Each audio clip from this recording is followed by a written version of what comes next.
If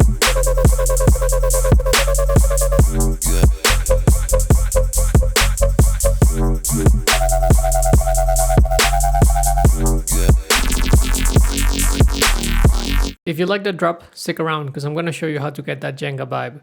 Let's break it down step by step and let me know in the comments which artist I should cover next. So the BPM for this project is 140, and as usual I'm going to start with the drums, then I'm going to break down the synths, and finally I'm going to show you the fills. The drums by themselves, they sound like this.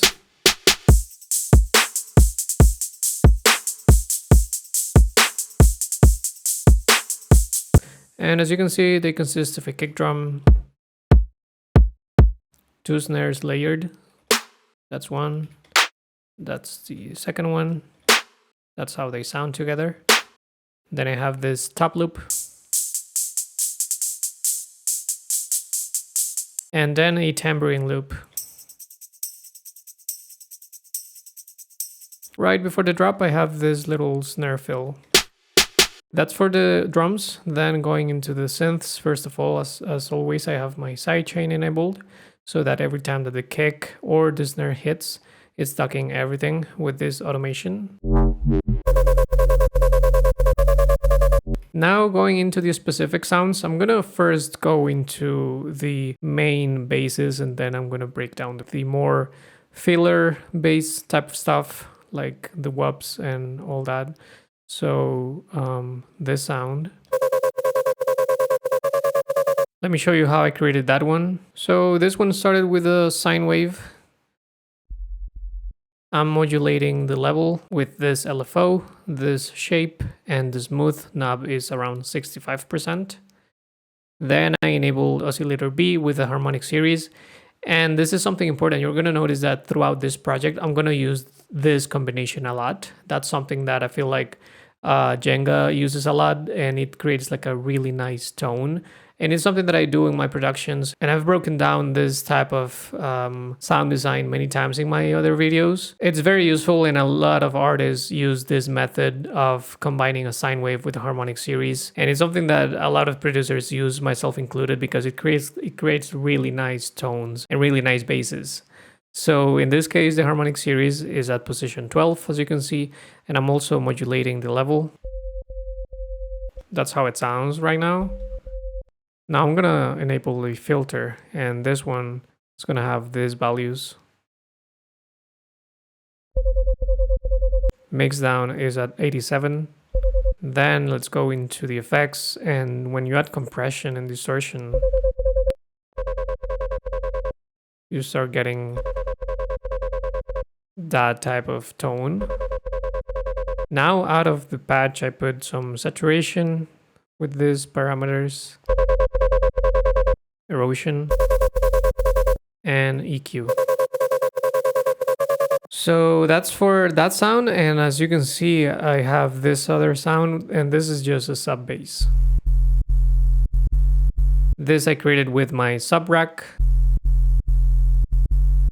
But yeah, that's the first like main bass that you hear, and then we have this other one which I like a lot. It's also composed by 2 layers, a sub layer and the main bass layer. So let me show you how that one was made. Once again, starting with a sine wave, this LFO 1/4 retrigger mode. Similarly to the previous patch, the LFO is automating or modulating the level in here. Oscillator B, it's a harmonic series, same wavetable position, level being modulated by the LFO. And I have phase distortion from B on this one, 23%. That's how it sounds. Then filter, this is gonna give it the movement. Those values affecting both oscillators. Mix all the way up. Now going into the effects, I have compression once again. Soft clip and distortion. Hyperdimension. Some reverb. And compression again. This is still lacking a little bit, so outside of the patch, I enabled amp and this EQ. Just cutting everything below 300 because then I have this sub bass patch, which is actually just a variation of the previous sound. This should be more like so. And same LFO in here. It's still a sine wave. I just added a couple extra harmonics by going into the wavetable editor with this pencil and adding this little bars, which are the harmonics. And then I have compression and soft clipping distortion.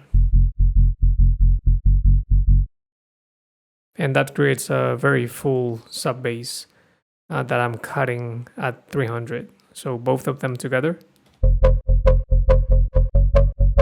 Sounds like that. Then I have a variation of this one, which is that one.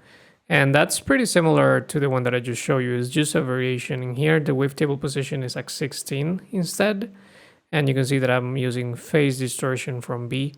In this case, the oscillator B is all the way down, is muted basically, but the phase distortion is affecting the sine wave and making it have that tone with the harmonic series. So these are the values for the filter.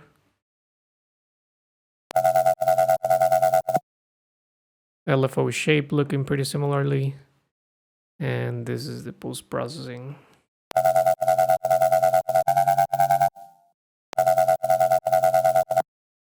So yeah, as I mentioned at the beginning, really taking advantage of like the harmonic series and sine wave combination and compressing and distorting those two. I have some erosion and saturation, so without that, with it, and just the same sub rack that I had before. So those are the main sounds.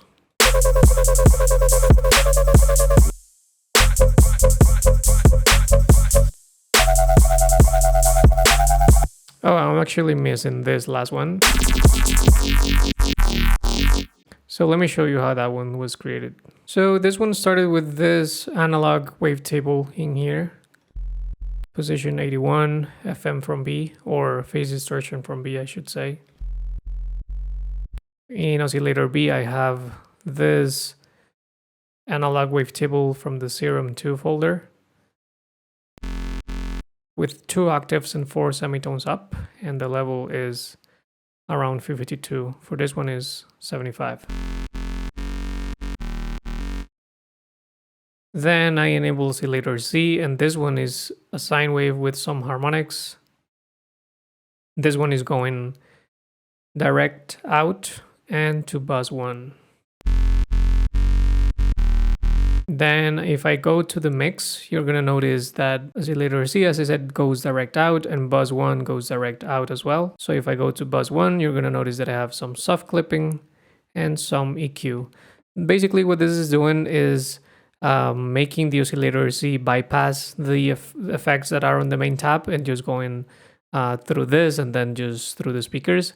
And that creates a clean sub-bass signal, and that's what I wanted. Now going into the main tab of the effects, I have compression first.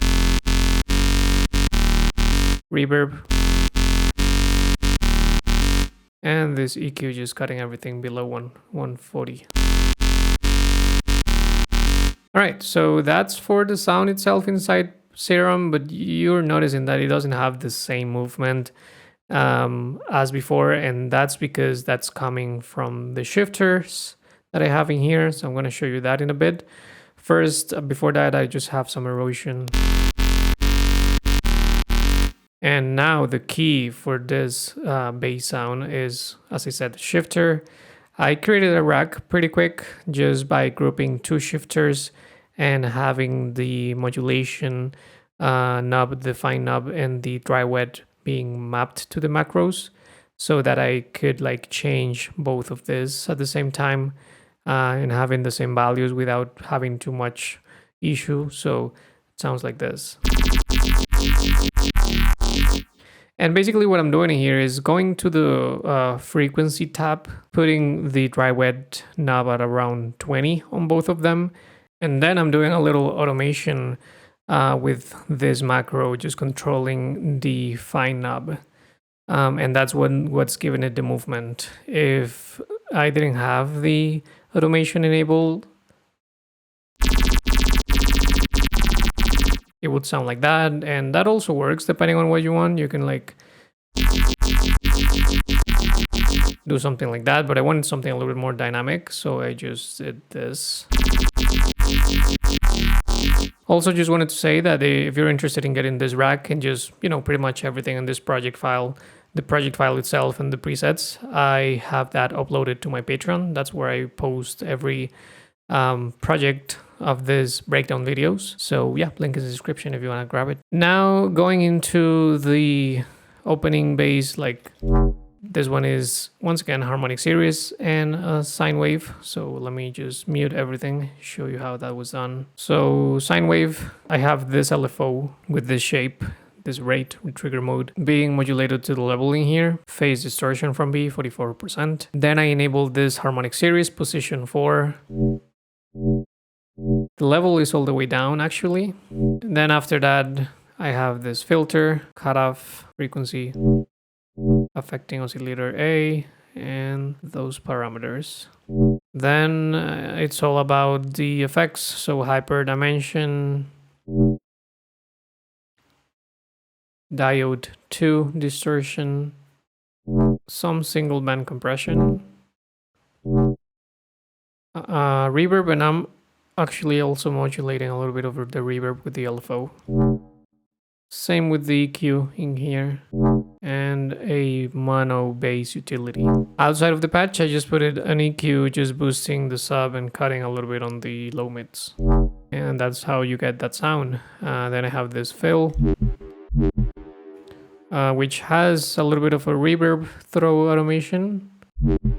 This one is a sine wave, analog BD sine, phase distortion from B.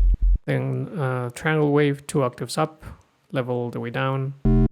Square wave, so position 4 in there, 69% of level. Then a band pass filter being modulated by this LFO. Notice that it's only affecting oscillator A.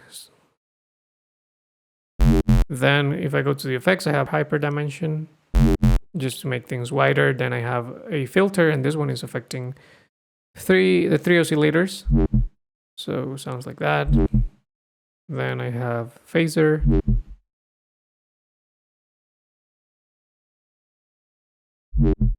and reverb. Outside of the patch, I just have EQ, making the sub a little bit quieter, and the reverb throw. After that, I have this Yoi bass that also has a reverb throw automation, so without it, with it. And that one is a square wave and a sine wave. As you can see, the sine wave is actually going direct out into the bus 1. It's acting just as the sub bass, just having a clicking signal. Just what I showed before with the other sound. The bus 1 goes direct out, the oscillator B goes direct out, and the bus 1 only has distortion and EQ, and it's not going through this. The key for this type of Yoi basses is having filter with a lot of resonance, first of all. And the second most important thing is also having a downsampling filter. Without it sounds like that, which is also a cool sound, but if you want that Yoi sound, you will add a downsampling distortion, and it gives you that more robotic sound. Besides that, I just have some compression, reverb, hyper dimension, EQ, and utility. You can play a lot with the cutoff and the resonance, and it will give you different tones. Yeah, feel free to play around with that. It's definitely cool. Then going into the fills, I have this loop, vocal loop. And that just adds a ton of energy to the drop.